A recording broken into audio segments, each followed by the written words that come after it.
Lauren this morning, and she's going okay. She's pretty resilient, I've got to say, but that footage was horrific. That was the footage of an Australian journalist doing what journalists do at their very best, which is to go into an environment that's not comfortable, but where in LA it is not unreasonable to think that she would not have been targeted with a rubber bullet. It is not unreasonable to think that she could go about her coverage clearly, as people can see the footage, clearly identified as media. And so we have already raised these issues with the US administration. We don't find it acceptable that it occurred, and we think the role of the media is particularly important.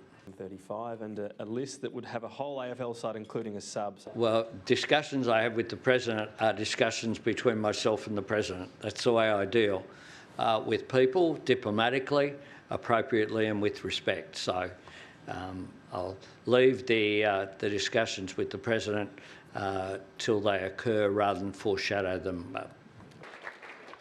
Thank you, Prime Minister. So the Productivity Summit you alluded to was clearly identified. And, you know, there was no ambiguity. She wasn't, you know, wearing a trackie. She was wearing a helmet, and something identified her as media.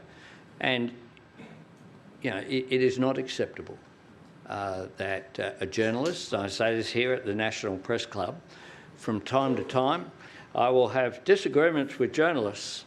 That won't shock you. Sometimes even with Sky journalists. But, you know, I respect the role that the media play, and people should respect the role that the media play in our modern society.